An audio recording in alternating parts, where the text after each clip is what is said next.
Nosso Lar, psicografado por Francisco Cândido Xavier, pelo Espírito André Luiz, capítulo 9. Problema de alimentação. Enlevado na visão dos jardins prodigiosos, pedi ao dedicado enfermeiro para descansar alguns minutos num banco próximo. Lísias anuiu de bom grado. Agradável sensação de paz me felicitava o espírito. Caprichosos repuxos de água colorida zigue-zagueavam no ar, formando figuras encantadoras. Quem observa esta colmeia imensa de serviço, ponderei, é induzido a examinar numerosos problemas. E o abastecimento? Não tenho notícia de um Ministério da Economia. Antigamente, explicou o paciente interlocutor, os serviços dessa natureza assumiam feição mais destacada. Deliberou, porém, o atual governador atenuar todas as expressões de vida que nos recordassem os fenômenos puramente materiais. As atividades de abastecimento ficaram, assim, reduzidas a simples serviço de distribuição, sob o controle direto da governadoria. Aliás, a providência constitui medida das mais benéficas. Rezam os anais que a colônia, há um século, lutava com extremas dificuldades para adaptar os habitantes às leis da simplicidade. Muitos recém-chegados ao nosso lar duplicavam exigências. Queriam mesas lautas, bebidas excitantes, dilatando velhos vícios terrenos. Apenas o Ministério da União Divina ficou imune de tais abusos, pelas características que lhe são próprias. No entanto, os demais viviam sobrecarregados de angustiosos problemas dessa ordem.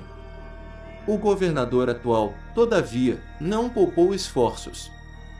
Tão logo assumiu obrigações administrativas, adotou providências justas. Antigos missionários, daqui, puseram-me ao corrente de curiosos acontecimentos.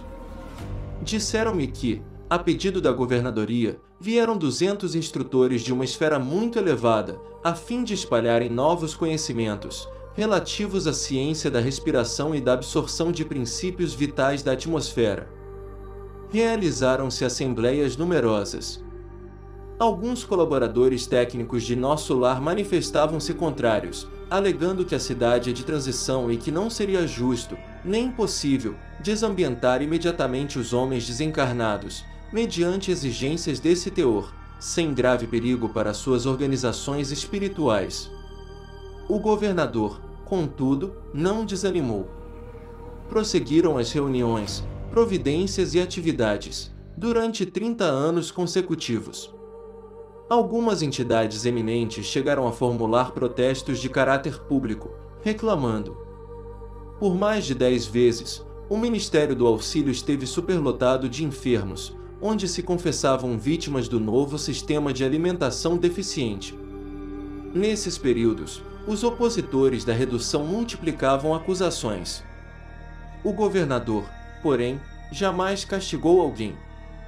Convocava os adversários da medida a palácio e expunha-lhes, paternalmente, os projetos e finalidades do regime.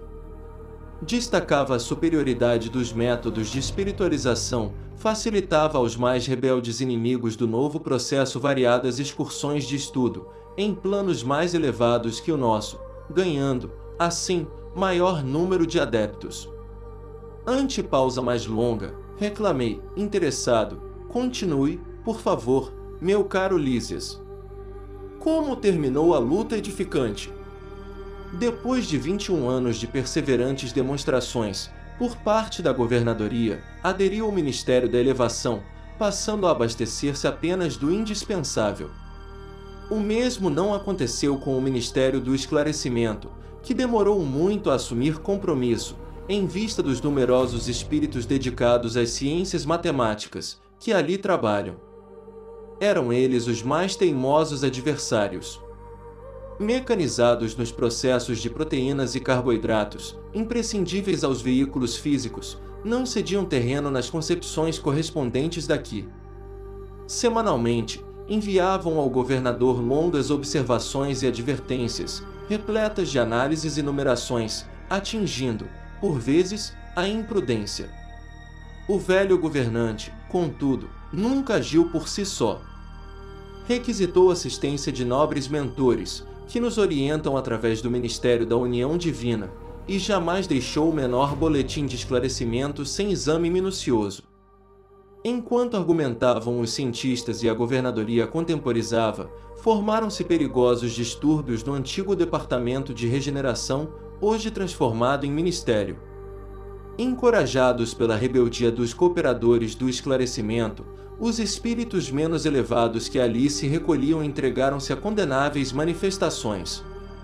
Tudo isso provocou enormes cisões nos órgãos coletivos de nosso lar, dando ensejo ao perigoso assalto das multidões obscuras do umbral, que tentaram invadir a cidade, aproveitando brechas nos serviços de regeneração, onde grande número de colaboradores entretinha certo intercâmbio clandestino, em virtude dos vícios de alimentação. Dado o alarme, o governador não se perturbou. Terríveis ameaças pairavam sobre todos. Ele, porém, solicitou audiência ao Ministério da União Divina e, depois de ouvir o nosso mais alto conselho, mandou fechar provisoriamente o Ministério da Comunicação, determinou funcionassem todos os calabouços da regeneração, para isolamento dos recalcitrantes. Advertiu o Ministério do Esclarecimento, cujas impertinências suportou mais de 30 anos consecutivos, proibiu temporariamente os auxílios às regiões inferiores e, pela primeira vez na sua administração, mandou ligar as baterias elétricas das muralhas da cidade, para emissão de dardos magnéticos a serviço da defesa comum. Não houve combate, nem ofensiva da colônia, mas resistência resoluta. Por mais de 6 meses, os serviços de alimentação, em nosso lar, foram reduzidos à inalação de princípios vitais da atmosfera, através da respiração, e água misturada a elementos solares, elétricos e magnéticos. A colônia ficou, então, sabendo que vem a ser a indignação do espírito manso e justo. Fim do período mais agudo, a governadoria estava vitoriosa. O próprio Ministério do Esclarecimento reconheceu o erro e cooperou nos trabalhos de reajustamento. Houve, nesse comenos, regozijo público e dizem que, em meio da alegria geral, o governador chorou sensibilizado, declarando que a compreensão geral constituía o verdadeiro prêmio ao seu coração. A cidade voltou ao movimento normal. O antigo Departamento da Regeneração foi convertido em ministério. Desde então, só existe maior suprimento de substâncias alimentícias que lembram a terra, nos ministérios da regeneração e do auxílio, onde há sempre grande número de necessitados. Nos demais há somente o indispensável, isto é, todo o serviço de alimentação obedece à inexcedível sobriedade. Presentemente, todos reconhecem que a suposta impertinência do governador representou medida de elevado alcance para nossa libertação espiritual, reduziu-se à expressão física e surgiu o maravilhoso coeficiente de espiritualidade. Lísia silenciou e eu me entreguei a profundos pensamentos sobre a grande lição.